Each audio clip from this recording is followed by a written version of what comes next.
بسم اللہ الرحمن الرحیم۔ صرف 5 منٹ کا مدرسہ قرآن و حدیث کی روشنی میں 4 رمضان المبارک۔ نمبر 1، اسلامی تاریخ۔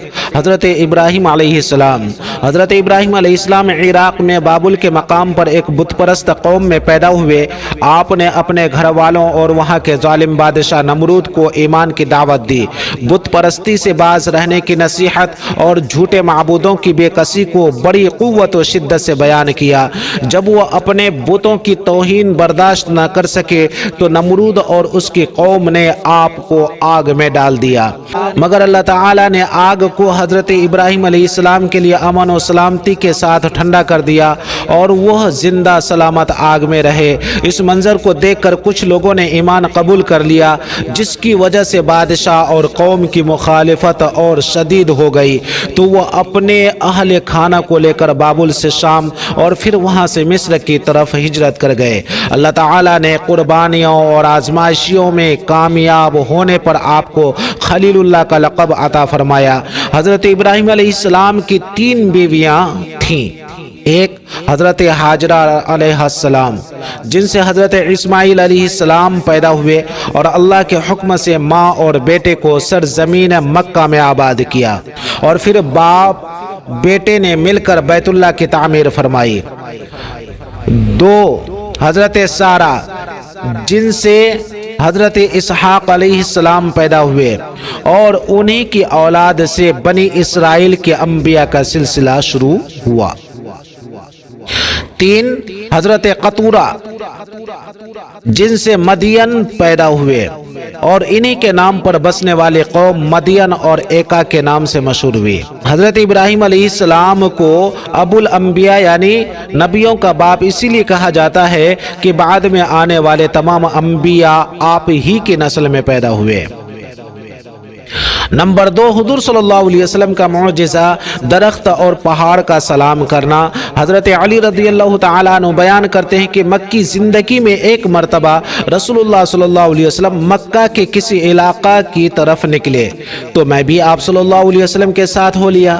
چنانچہ میں نے دیکھا کہ راستے میں جس درخت اور پہاڑ کے قریب سے گزرتے وہ رسول اللہ صلی اللہ علیہ وسلم سے عرض کرتا، السلام علیک یا رسول اللہ۔ ترمذی شریف۔ نمبر 3، ایک فرد کے بارے میں روزہ کی فردیت۔ قرآن میں اللہ تعالیٰ فرماتا ہے، اے ایمان والو، جس طرح تم سے پہلے لوگوں پر روزہ فرد کیا گیا تھا اسی طرح تم پر بھی فرد کیا گیا ہے تاکہ تم پرہیزگار بن جاؤ۔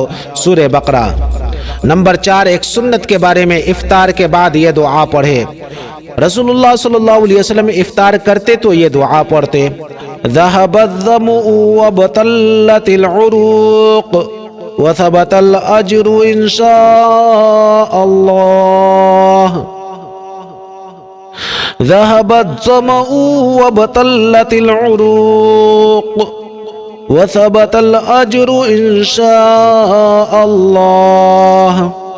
پیاس بجھ گئی، رگیں تر ہو گئی، اور انشاءاللہ اجر و ثواب بھی ملے گا۔ ابو داؤد۔ نمبر 5، ایک اہم عمل کی فضیلت، رمضان میں دعا کا قبول ہونا۔ رسول اللہ صلی اللہ علیہ وسلم نے فرمایا، رمضان المبارک کی ہر دن و رات میں اللہ کے یہاں سے جہنم کے قیدی چھوڑے جاتے ہیں، اور ہر مسلمان کے لیے ہر دن رات میں ایک دعا ضرور قبول ہوتی ہے۔ معجم الاوسط للطبرانی۔ نمبر 6، گناہ کے بارے میں، اسلام کے علاوہ کوئی دین قبول نہیں ہوگا۔ قرآن میں اللہ تعالیٰ فرماتا ہے، جو شخص اسلام کے علاوہ کسی دوسرے دین کو پسند کرے گا تو اس کا وہ دین ہرگز قبول نہ کیا جائے گا، اور وہ آخرت میں نقصان اٹھانے والوں میں شامل ہوگا۔ سورہ آل عمران۔ نمبر 7، دنیا کے بارے میں، کافروں کے مال سے تعجب نہ کرنا۔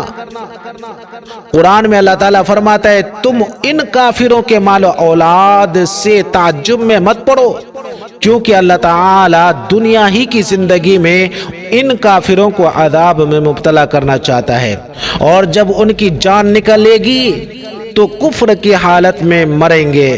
سورہ توبہ۔ نمبر 8، آخرت کے بارے میں اہل جنت کے آپس میں محبت۔ رسول اللہ صلی اللہ علیہ وسلم نے فرمایا، جنت میں سب سے پہلے داخل ہونے والی جماعت کی شکل و صورت 14ویں رات کے چاند کی طرح چمکدار ہوگی، اور ان کے بعد آنے والے لوگوں کی شکل و صورت اور چمکدار ستاروں کی طرح روشن ہوگی۔ ان سب کے دل ایک ہی آدمی کے دل کی طرح ہوں گے، جن میں بغض و عداوت اور حسد نہیں ہوگا۔ ان میں سے ہر شخص کے لیے جنت کی ایسی 2 حوریں ہوں گی کہ جن کی پنڈلیوں کا گودا باہر ہی سے نظر آ رہا ہوگا، بخاری شریف۔ نمبر 9، طب نبوی سے علاج، مسواک کے فوائد۔ رسول اللہ صلی اللہ علیہ وسلم نے فرمایا، مسواک منہ کی صفائی اور خدا کی رضامندی کا ذریعہ ہے، نسائی شریف۔ علامہ ابن قیم رحمۃ اللہ علیہ مسواک کے فوائد میں لکھتے ہیں، یہ دانتوں میں چمک پیدا کرتی ہے، مسوڑوں میں مضبوطی پیدا کرتی ہے، اور منہ کی بدبو ختم ہو جاتی ہے، دماغ پاک و صاف ہو جاتا ہے، یہ بلغم کو کاٹتی ہے، نگاہ کو تیز اور آواز کو صاف کرتی ہے، طب نبوی۔ نمبر 10، نبی پاک صلی اللہ علیہ وسلم کی نصیحت۔ رسول اللہ صلی اللہ علیہ وسلم نے فرمایا، تم اگر کسی کو برائی کرتے دیکھو تو اپنے ہاتھ سے روکو، اور اگر ہاتھ سے نہ روک سکو تو زبان سے روکو، اور اگر زبان سے بھی نہ روک سکو تو اپنے دل میں برا سمجھو، اور یہ ایمان کا سب سے کمزور درجہ ہے، مسلم شریف۔